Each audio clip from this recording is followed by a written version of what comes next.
प्रिय देशवासियों, नमस्कार।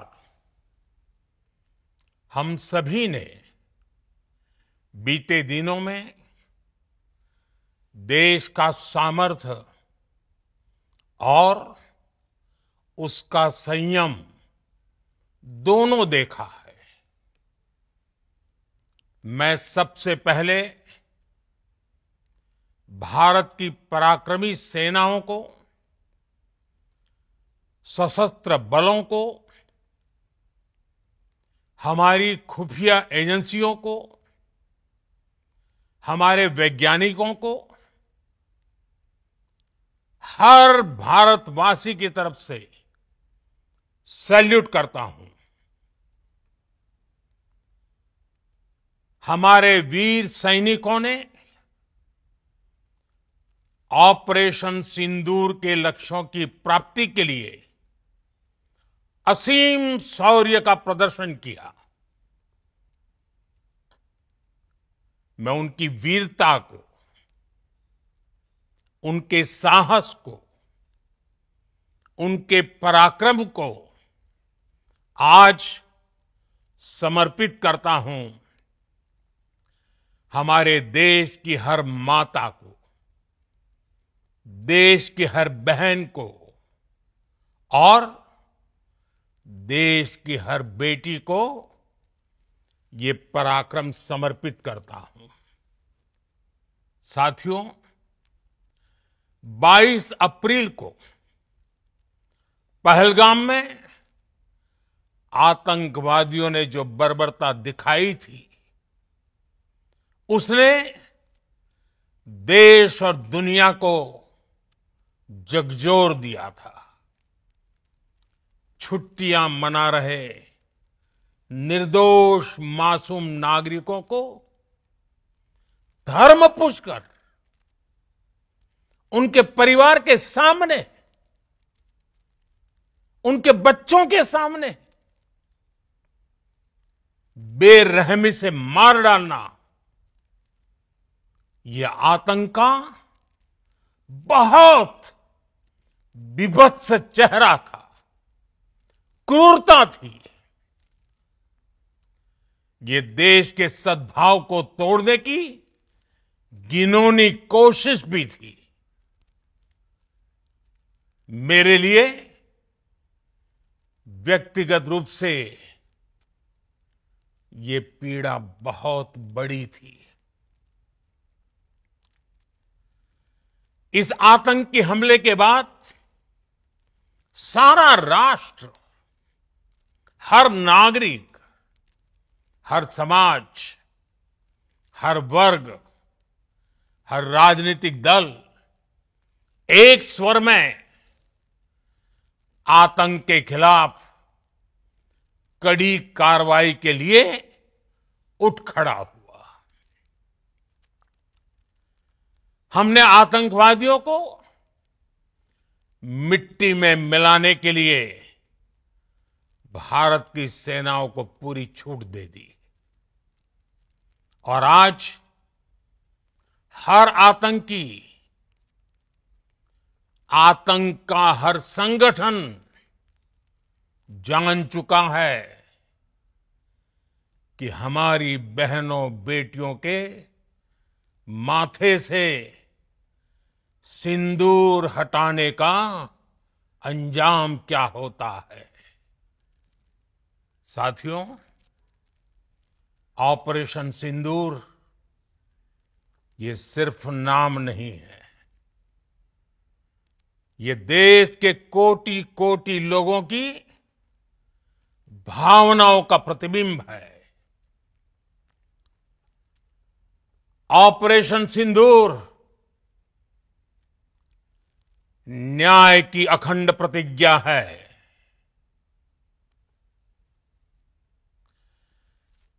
6 मई की देर रात, 7 मई की सुबह पूरी दुनिया ने इस प्रतिज्ञा को परिणाम में बदलते देखा है। भारत की सेनाओं ने पाकिस्तान में आतंक के ठिकानों पर, उनके ट्रेनिंग सेंटर्स पर सटीक प्रहार किया। आतंकियों ने सपने में भी नहीं सोचा था कि भारत इतना बड़ा फैसला ले सकता है। लेकिन जब देश एकजुट होता है, नेशन फर्स्ट की भावना से भरा होता है, राष्ट्र सर्वोपरि होता है, तो फौलादी फैसले लिए जाते हैं,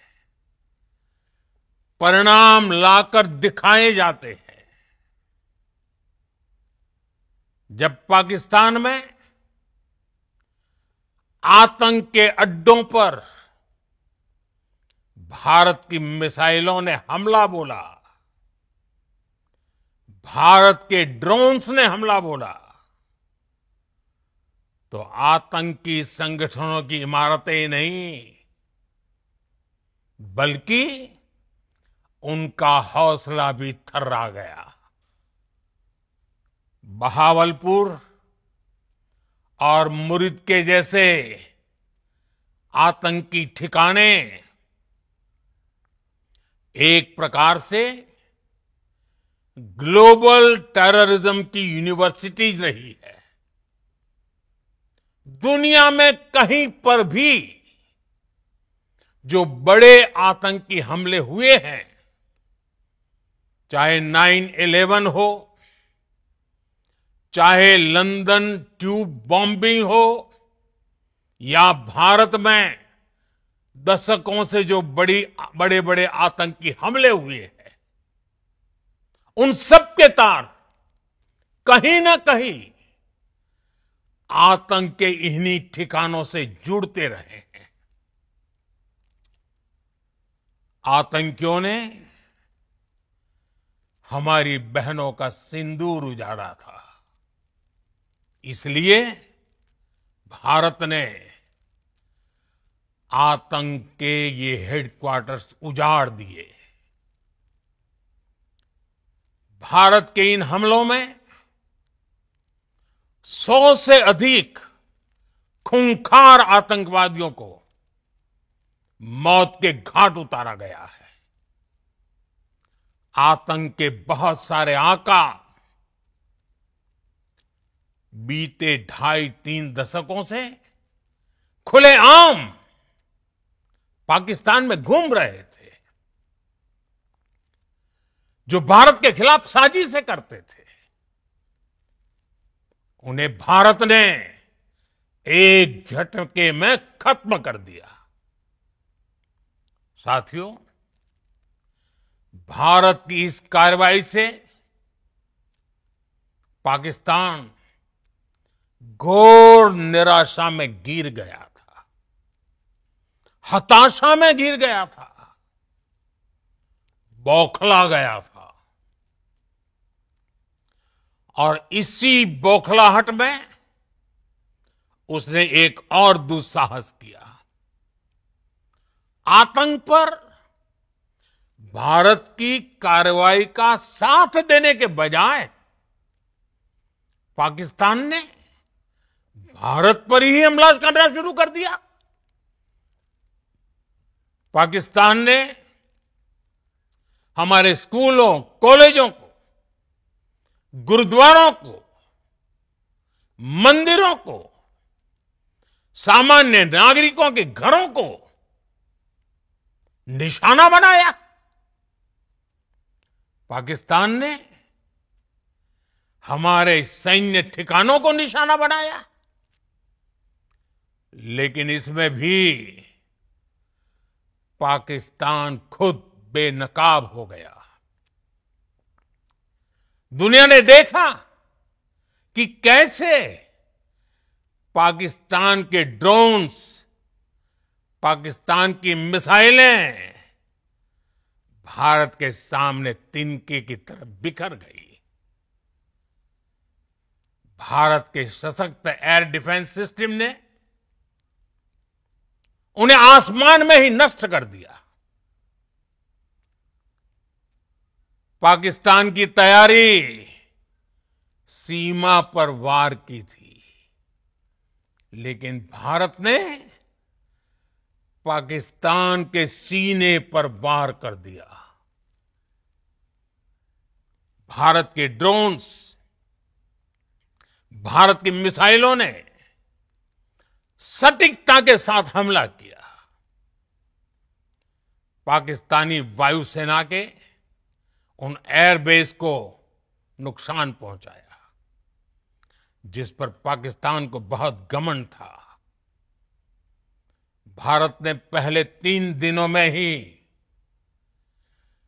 पाकिस्तान को इतना तबाह कर दिया जिसका उसे अंदाजा भी नहीं था। इसलिए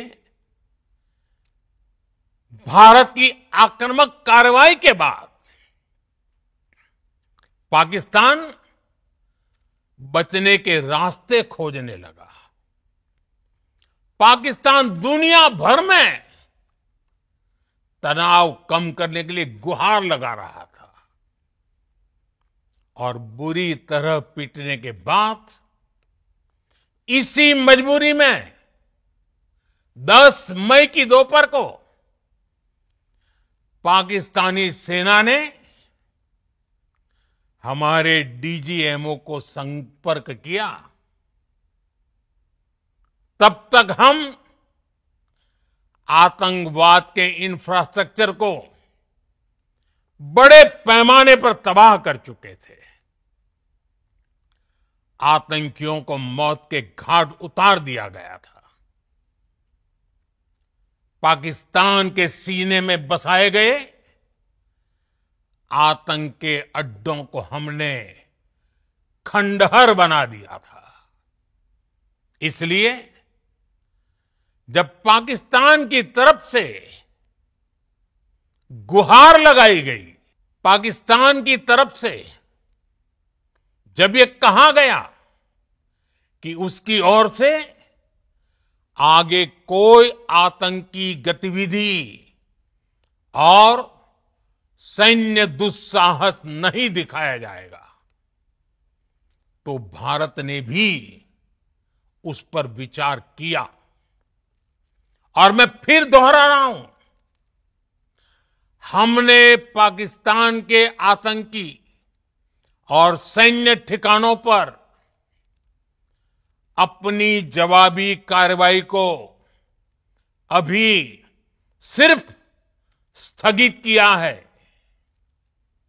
आने वाले दिनों में हम पाकिस्तान के हर कदम को इस कसौटी पर मापेंगे कि वो क्या रवैया अपनाता है। साथियों, भारत की तीनों सेनाएं, हमारी एयरफोर्स, हमारी आर्मी और हमारी नेवी, हमारी border security force BSF, Bharat के अर्धसैनिक बल लगातार अलर्ट पर है। सर्जिकल स्ट्राइक और एयर स्ट्राइक के बाद अब ऑपरेशन सिंदूर आतंक के खिलाफ भारत की नीति है। ऑपरेशन सिंदूर ने आतंक के खिलाफ लड़ाई में एक नई लकीर खींच दी है। एक नया पैमाना, न्यू नॉर्मल तय कर दिया है। पहला, भारत पर आतंकी हमला हुआ तो मुंह तोड़ जवाब दिया जाएगा। हम अपने तरीके से, अपनी शर्तों पर जवाब देकर रहेंगे। हर उस जगह जाकर कठोर कार्रवाई करेंगे जहां से आतंक की जड़ें निकलती हैं। दूसरा, कोई भी न्यूक्लियर ब्लैकमेल भारत नहीं सहेगा। न्यूक्लियर ब्लैकमेल की आड़ में पनप रहे आतंकी ठिकानों पर भारत सटीक और निर्णायक प्रहार करेगा। तीसरा, हम आतंक की सरपरस्त सरकार और आतंक के आकाओं को अलग अलग नहीं देखेंगे। ऑपरेशन सिंदूर के दौरान दुनिया ने पाकिस्तान का वो घिनौना सच फिर देखा है, जब मारे गए आतंकियों को विदाई देने पाकिस्तानी सेना के बड़े बड़े अफसर उमड़ पड़े। स्टेट स्पॉन्सर्ड टेररिज्म का ये बहुत बड़ा सबूत है। हम भारत और अपने नागरिकों को किसी भी खतरे से बचाने के लिए लगातार निर्णायक कदम उठाते रहेंगे। साथियों, युद्ध के मैदान पर हमने हर बार पाकिस्तान को धूल चटाई है और इस बार ऑपरेशन सिंदूर ने नया आयाम जोड़ा है। हमने रेगिस्तानों और पहाड़ों में अपनी क्षमता का शानदार प्रदर्शन किया और साथ ही न्यू एज वॉरफेयर में भी अपनी श्रेष्ठता सिद्ध की। इस ऑपरेशन के दौरान हमारे मेड इन इंडिया हथियारों की प्रामाणिकता सिद्ध हुई। आज दुनिया देख रही है 21वीं सदी के वॉरफेयर में made in India defence equipments, इसका समय आ चुका है। साथियों, हर प्रकार के आतंकवाद के खिलाफ हम सभी का एकजुट रहना, हमारी एकता हमारी सबसे बड़ी शक्ति है।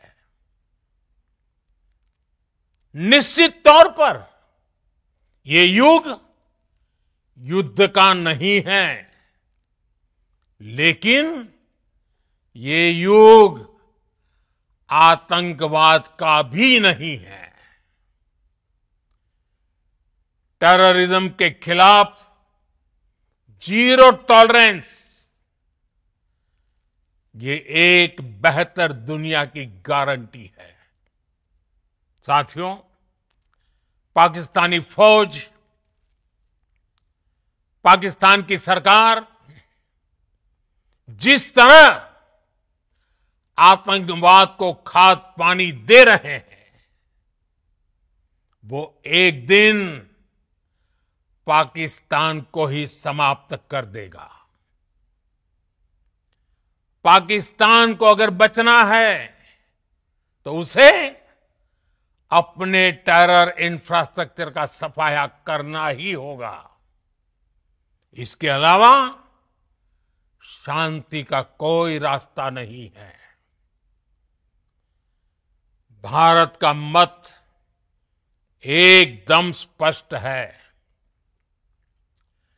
टेरर और टॉक एक साथ नहीं हो सकते।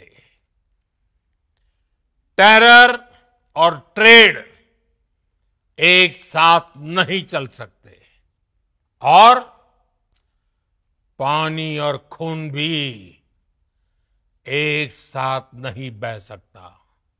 मैं आज विश्व समुदाय को भी कहूंगा, हमारी घोषित नीति रही है अगर पाकिस्तान से बात होगी तो टेररिज्म पर ही होगी। अगर पाकिस्तान से बात होगी तो पाक ऑक्युपाइड कश्मीर पीओके उस पर ही होगी। प्रिय देशवासियों, आज बुद्ध पूर्णिमा है। भगवान बुद्ध ने हमें शांति का रास्ता दिखाया है। शांति का मार्ग भी शक्ति से होकर जाता है। मानवता शांति और समृद्धि की तरफ बढ़े, हर भारतीय शांति से जी सके, विकसित भारत के सपने को पूरा कर सके, इसके लिए भारत का शक्तिशाली होना बहुत जरूरी है। और आवश्यकता पड़ने पर इस शक्ति का इस्तेमाल भी जरूरी है। और पिछले कुछ दिनों में भारत ने यही किया है। मैं एक बार फिर भारत की सेना और सशस्त्र बलों को सैल्यूट करता हूं। हम भारतवासी के हौसले, हर भारतवासी का एकजुटता का शपथ, संकल्प, मैं उसे नमन करता हूं। बहुत बहुत धन्यवाद। भारत माता की जय।